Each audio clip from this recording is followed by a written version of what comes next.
नमस्कार, स्वागत है आपका और आप पढ़ रहे हैं political science fluent a family of scholars पर।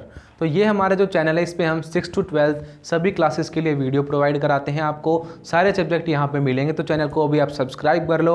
और बिना टाइम वेस्ट करते हुए हम शुरू करते हैं हमारा चैप्टर। हमने अब तक पढ़ लिया था कि सोवियत संघ जो है वो कैसे टूटा। तो ये जो चैप्टर है हमारा, इसमें आज हम पढ़ेंगे कि सोवियत संघ टूटने के बाद वहाँ पे क्या हुआ। देखो, सबसे पहले हम रूस को ले लेते हैं। सोवियत संघ का सबसे बड़ा देश है रूस। रूस में क्या हुआ, जैसे ही सोवियत संघ टूटा, यानी कि 1990 के बाद की बात है, 1991 में टूटा सोवियत संघ। तो 1990 के पूरे दशक में सोवियत संघ की इकोनॉमी जो है वो बिल्कुल ख़राब हो गई थी। रशिया जो है वो बिल्कुल बर्बाद हो गया था। अब देखो, मैंने आपको बताया था कि मिखाइल गोर्बाचेव नाम के एक आदमी थे जिन्होंने कि सुधार किए थे सोवियत संघ में, यानी कि जो कम्युनिस्ट थिंकिंग थी उसको एकदम से कैपिटलिस्ट बनाना चाहा, जो साम्यवादी विचारधारा थी उसको एकदम से पूंजीवादी बनाना चाहा। अब आप ये बात सोचो कि बिजनेस करने के लिए या कैपिटलिज्म को फॉलो करने के लिए लोगों में टैलेंट भी तो होना चाहिए, लोगों को बिजनेस करना आना भी तो चाहिए। बिजनेस करना एक स्किल है, एक दिन में कोई बिजनेस करना नहीं सीखता, लोगों के पास पैसा भी होना चाहिए उसके लिए। तो ये बात उन्होंने नहीं समझी और बहुत ही जल्दी दिखाई जो साम्यवाद है उसको पूंजीवाद में बदलने में, जिस वजह से उनकी इकोनॉमी पूरी बर्बाद हो गई। देखो, मैंने भी आपको बताया स्किल चाहिए ना बिजनेस के लिए, पर सोवियत संघ में क्या था, वहाँ पे कम्युनिस्ट सरकार थी, सारे लोग जो हैं उनको नौकरी करने की आदत थी। तो उनको अगर एकदम से हम बिजनेस करने की बोलेंगे तो क्या वो संभाल पाएंगे ये चीज़ें? एक सरकारी आदमी कभी प्राइवेट चीज़ संभाल पाता है? उसको अगर प्राइवेट चीज़ में कितना काम होता है, बहुत सारे काम होते हैं प्राइवेट चीज़ में, तो आपको स्किलफुल होना चाहिए उसके लिए बहुत ज़्यादा।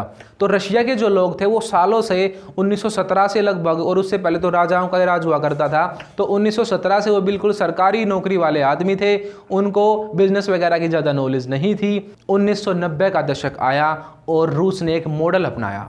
वर्ल्ड बैंक ने रूस की हेल्प करी इस मॉडल को अपनाने के लिए, क्योंकि अब मॉडर्न टाइम था, सोवियत संघ टूट चुका था, रशिया जो है मेन पावर था, उसको अपनी इकोनॉमी बदलनी थी, सुधारनी थी। तो उसने इकोनॉमी सुधारने के लिए एक मॉडल अपनाया जिसमें उसने वर्ल्ड बैंक से हेल्प ली।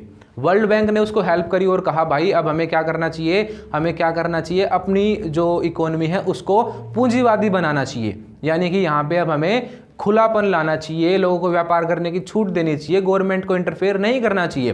तो ऐसा ही रूस ने किया, एकदम से सारी इंडस्ट्रीज को रशिया ने प्राइवेट कर दिया। जो वहाँ पे खेती थी, खेती को भी प्राइवेट कर दिया। अब सारे लोग जो हैं उनके पास अब सब कुछ सरकारी था पहले, तो एकदम से क्या हो गया, प्राइवेट हो गया। अब रशिया इस चीज़ को संभाल नहीं पाया। जो उसने एकदम से प्राइवेटाइजेशन किया, उसने किया तो था अच्छे के लिए, यानी कि जो उसने थेरेपी करने के लिए काम किया था, यानी इकोनॉमी जो डाउन हो रही है उसको और अच्छा करने के लिए काम किया था, पर उसकी थेरेपी तो हुई नहीं, उसका क्या होगा, शॉक लग गया उसको। तो ये जो हमारा टॉपिक है इसका नाम है शॉक थेरेपी, यानी कि जो थेरेपी करनी चाहिए उसने ही क्या दे दिया, शॉक दे दिया, यानी कि झटका दे दिया। किसको झटका दिया? रूस को झटका दिया। उसकी जो इकोनॉमी थी वो बिल्कुल बर्बाद हो गई। रशिया ने क्या करा, अपनी इकोनॉमी को प्राइवेट कर दिया, और प्राइवेट होने की वजह से वहाँ पे सारी चीज़ें खराब। अब शॉक थेरेपी से क्या क्या नुकसान हुए वो हमें पढ़ने हैं। देखो, सबसे पहले तो यही नुकसान, जितनी भी इंडस्ट्रीज थी सारी की सारी उल्टे सीधे रेट पर गवर्नमेंट ने बेच दी। एकदम से बेचनी थी सारी की सारी, तो बोलियां लगाई गई कि ये इंडस्ट्रीज ऐसे बिकेगी, ये बिकेगी। तो बहुत जल्दी में, हड़बड़ाहट में इंडस्ट्रीज को प्राइवेट किया गया, जिसकी वजह से देश के 90% जो इंडस्ट्री थी, देश के 90% जो उद्योग थे, उनको औने पौने दामों पर बेचा गया। औने पौने लिखना आपको अपनी कॉपी में लाइन, क्योंकि इसका मतलब होता है उल्टे सीधे दामों पर। तो 90% उद्योगों को औने पौने दामों पर बेचा गया शॉक थेरेपी के अंदर। उसके बाद रूस की जो इकोनॉमी थी वो बिल्कुल डाउन हो गई। दूसरा पॉइंट है ये। उसके बाद रूस की जो करेंसी है वो है रूबल। अब रूबल की इंटरनेशनल मार्केट में बिल्कुल जीरो वैल्यू हो गई, ठीक है, मतलब बहुत डाउन आ गया रूबल। जो पहले कभी एक डॉलर के बाद रूबल ही हुआ करता था, वो रूबल अब बहुत डाउन चला गया, यानी उसकी इकोनॉमी बहुत डाउन हो गई।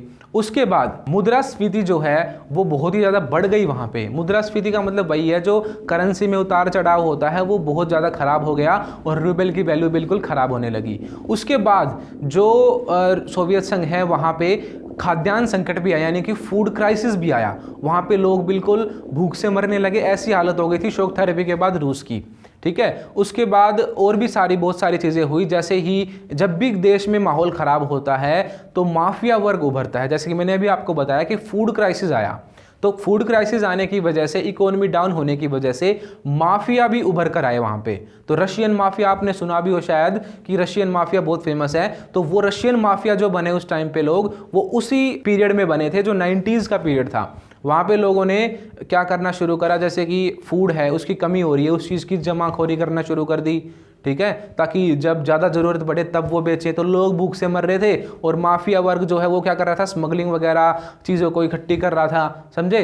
तो क्राइम बढ़ा, माफिया वर्ग बढ़ा, कहाँ पे, रूस में। कब? जब शॉक थेरेपी लगाई गई उसके बाद।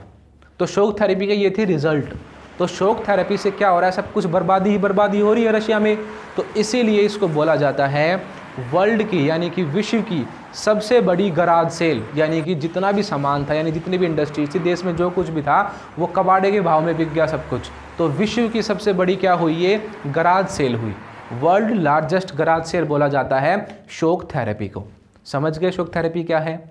1991 में सोवियत संघ के टूटने के बाद रूस ने एक मॉडल अपनाया। किस चीज़ का मॉडल? अपनी इकोनॉमिक डेवलपमेंट का, अपनी जो इकोनॉमी है उसको कम्युनिस्ट से कैपिटलिस्ट बनाने का, यानी कि साम्यवाद से पूंजीवाद बनाने का, जिसमें वो बहुत बुरे तरीके से फेलियर रहा। उसने सोची थी थेरेपी करने की, थेरेपी तो हुई नहीं, लग गया शौक, यानी कि उसकी जो इकोनॉमी थी वो और ज़्यादा बर्बाद हो गई, ठीक है। उसकी जो अर्थव्यवस्था थी वो बिल्कुल चरमरा गई, यानी कि बिल्कुल इकोनॉमिक फॉल हो गया वहाँ पे, इकोनॉमिक क्राइसिस आ गया, फूड क्राइसिस आ गया वहाँ पे, ठीक है, माफिया वर्ग उभर के आया, क्राइम बढ़ गया वहाँ पे। तो सारी प्रॉब्लम ये हुई शॉक थेरेपी की वजह से। समझ गए शॉक थेरेपी। अब देखो बिल्कुल कनेक्शन के साथ हम चीज़ों को पढ़ेंगे, ठीक है, एक एक चीज़ हम जोड़ जोड़ के पढ़ेंगे। ऐसे नहीं है कि अलग अलग हम कुछ भी पढ़ें, तो उससे क्या होता है हमें चीज़ें याद नहीं होती। मैं कोशिश करता हूं हमेशा आपके कनेक्शन जोड़ने की, ठीक है। तो अब देखो बिल्कुल कनेक्शन ये इस चीज़ का, अब तक हमने पढ़ा था कि सोवियत संघ टूटा, टूटने के बाद क्या हुआ, रशिया ने अपनी इकोनॉमिक डेवलपमेंट करनी चाहिए पर उसको झटका लग गया। और अब बाकी 14 देश और बचे, उन 14 के साथ क्या हुआ वो हमारा अगला टॉपिक है, ठीक है। तो अब हमारा अगला टॉपिक है कॉमनवेल्थ ऑफ इंडिपेंडेंट स्टेट्स, यानी कि जो ये 14 बचे हैं इन्होंने अपना एक अलग ग्रुप बनाया है, ठीक है, उसको हम देखेंगे अब।